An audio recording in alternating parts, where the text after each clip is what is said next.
Kings and queens, this surgery has had me up, down, and all the way around. Even sent me to the ER in week 3 of my recovery, the emergency room. I'm going to give you the ups, downs, ins, outs, healing, all the good stuff. And I'm going to do a vlog style for you. So stay tuned.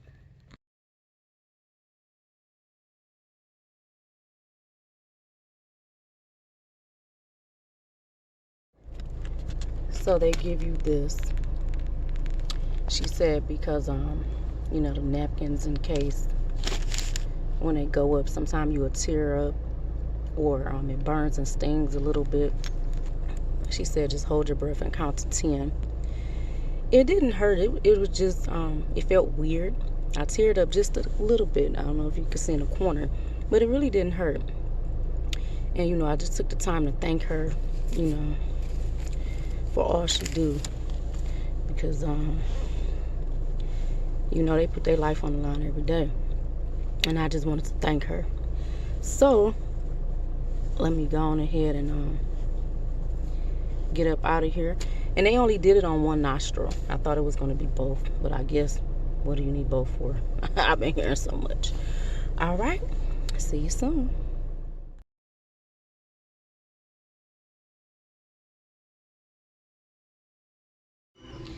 There are a few medications that will be very beneficial for the surgery, you all. That has helped me tremendously. So the first few days, they're going to want you to be laying upright because you will have GERD and some problems. So this antacid liquid really helps with that heartburn, acid indigestion, and the sour stomach.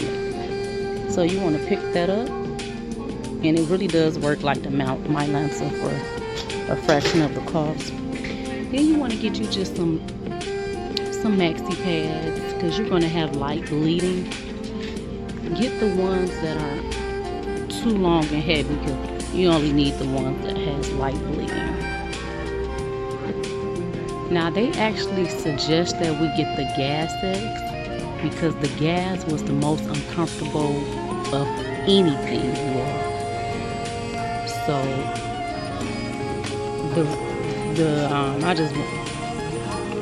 the real gas that y'all, because let me tell you something. That gas is excruciating. So they do advise that we get the gas X. Gas X is your friend, you all. Now your team will suggest that you get Dial antibacterial soap. They actually suggest this. They suggest this by name with all surgeries. It's the #1 antibacterial soap because you're going to have to shower the day before and after with this. So pick you up some Dial antibacterial soap. And of course get all the snacks you will need because you will not be coming out the house for at least a few days to a few weeks to possibly a couple of months. So remember, snack on.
So today is Saturday.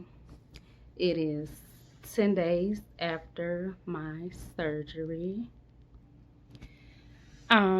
So I'm, sitting here on the floor, have some pillows propping me up because I want to see if I'll be able to get up without utilizing the chairs or this, this bench right here, because we use so many of our abdominal muscles to do everything. So I want to see if I'll be able to get up to see how strong I am now at day 10. So I won't be doing things prematurely and hurt myself. So today, you all, I actually did a little something to my hair. I noticed standing too long was really tiring me out, because I tried a few days ago and I just had to sit back down. So I said to keep it simple. This is simple. Just slick it back, with some already done hair, and just put it, because I wanted to, get back into feeling like something. And I had put on a little outfit, but I started getting chilly.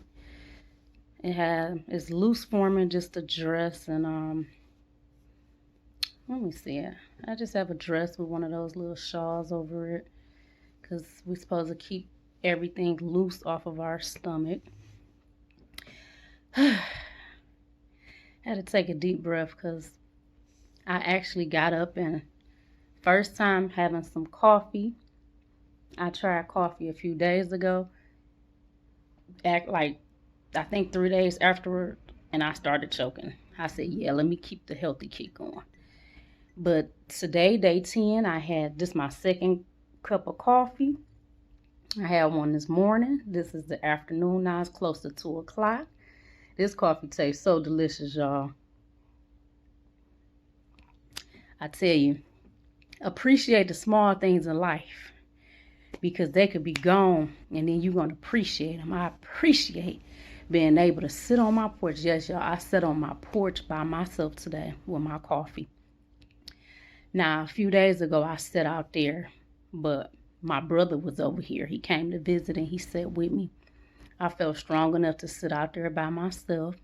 I had my coffee. I even washed some dishes today. I cooked yesterday. Now, let me tell you something. Cooking, be careful cooking, because you're standing a while. My back has started hurting. So what I did, I bought microwave stuff. I cook a lot of stuff from scratch. I just enjoy the process. My mama used to call it, them girls just be microwaving. Basically, I microwaved.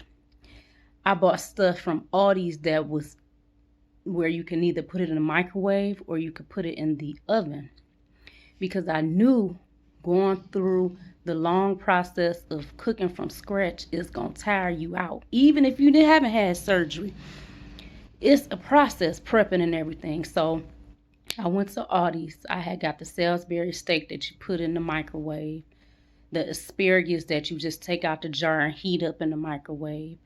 And I even bought the ready-made mashed potatoes, because I'm not supposed to be mashing, using all of that strength. So all I had to do was prepare the water and pour over the mashed potatoes, and they made. So it tasted all right. It wasn't homemade, but it was still home cooking. I added my own little seasoning or whatever, so it tasted all right.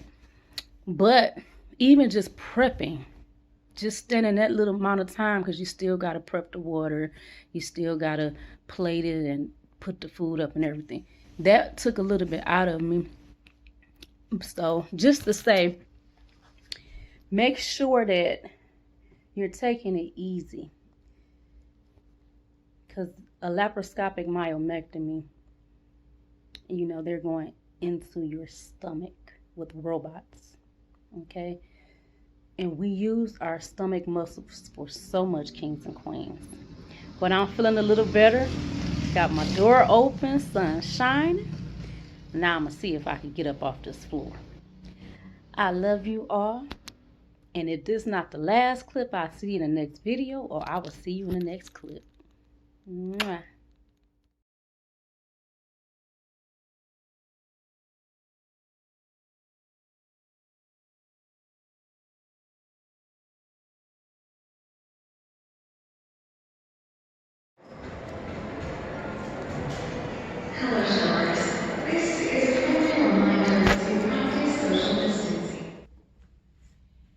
and queens, there are different type of myomectomies that can be done on you.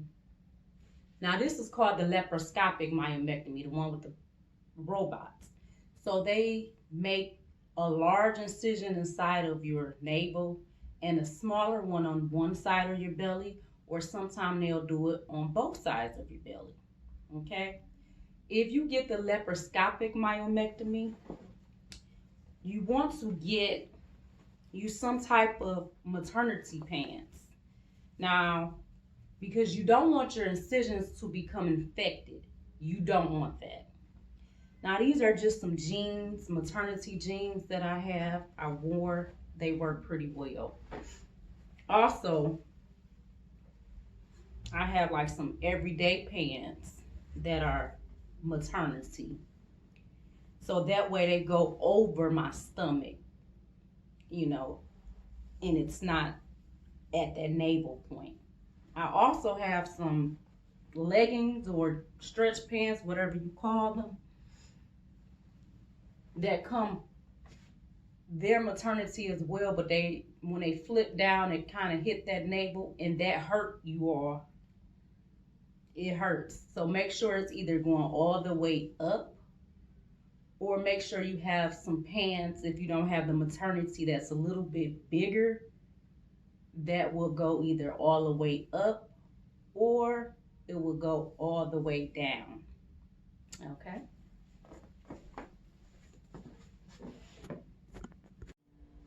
Okay, kings and queens, let me tell you why this is so important to have on, and why when I didn't wear it, what happened to me, and why you should have it. Okay, I'm about to go on a 30-minute walk. It might be a little longer because I have some stuff for a bridal shower to get, but right after you get out the hospital, they want you to walk, okay? It's very imperative, get the blood flow, no blood clots. It's also very imperative for your healing, and so you won't tense up and cramp up so badly. Now, this, as you can see, I still have the swelling here. It's gonna take probably a couple more weeks, they said, for that to go down. But this, for me, it helps support my back.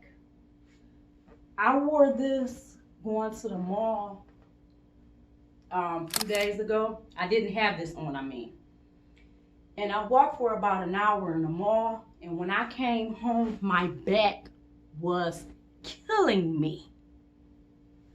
My back was killing me. Now, I didn't know about this before I started my surgery. Okay?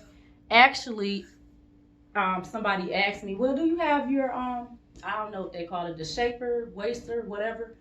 And I said, no. And I've done research and stuff, and I haven't heard anybody talk about this. So what they do is, usually when people have fibroid surgery, you can have the abdominal, laparoscopic, or the hysterectomy. Different kind of myomectomies that are performed. Some people, they give this to them when they leave the hospital. I have 3 of my friends had this surgery before. 2 of them had the abdominal, 1 had the same one I had. It's just a laparoscopic myomectomy. Now, 2 of them received this when they left. 1 of them did not receive this. I didn't receive this.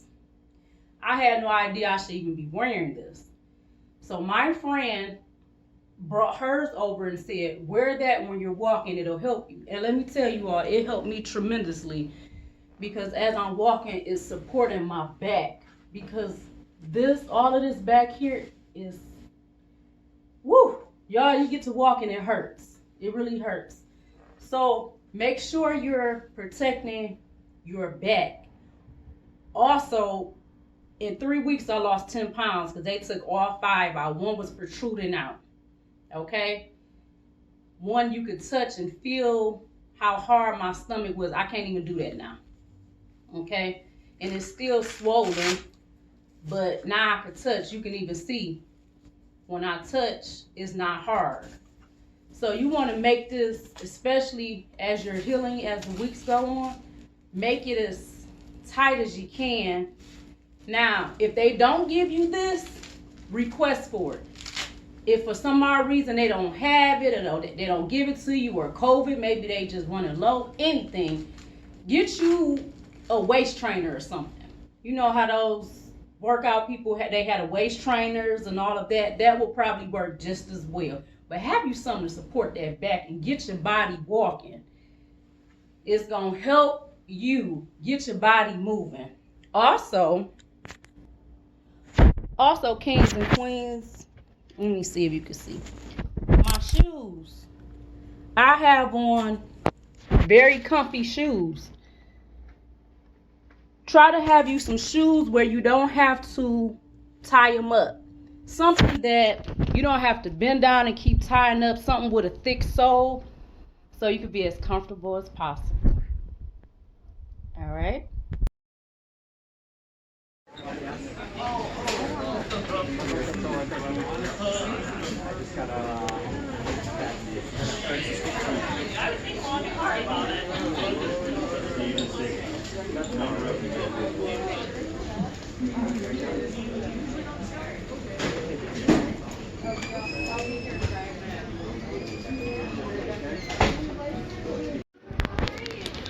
That's why I gotta do that chicken ride, man. They starting to quote unquote looking.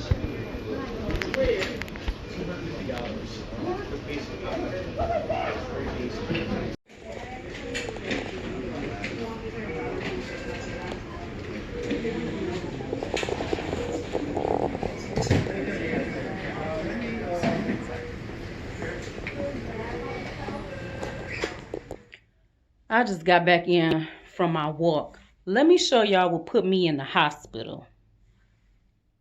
This wine, you all. Not just this wine. Wine, period. Okay.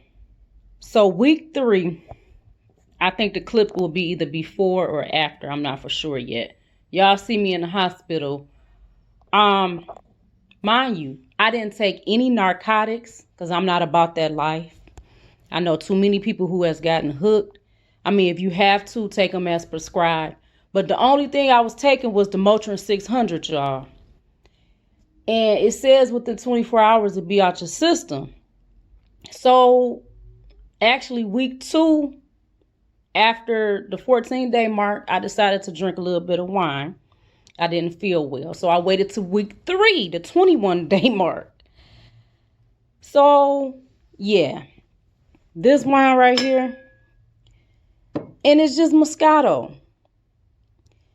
What I mean by it's just Moscato. Moscato is a light wine. There's different potencies to wine.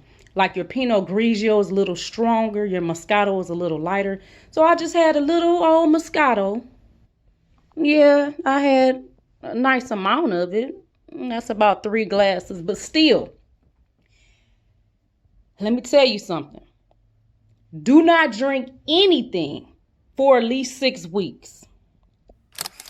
If you are a smoker, do not smoke any marijuana or anything like that for at least 6 weeks. The reason I say that is because I've been talking to some of the nurses and also people who have had this surgery who are smokers and drinkers. It will make you nauseous. Okay? I'm not saying everybody. But remember, your system is so clean right now. It's not enjoying this at all. So please, do not drink anything. Do not smoke anything. Let this be your time of zen, relaxation, prayer, devotion, meditation, being thankful, grateful, and just happy to be alive and free from all those fibroids. I love you, kings and queens. Remember, enjoy this beautiful life we are given. When you become blessed, bless somebody else. Healing come through testimony, so share, share, share. I love you all. Have a great day. And I'll see you in the next video. Mwah.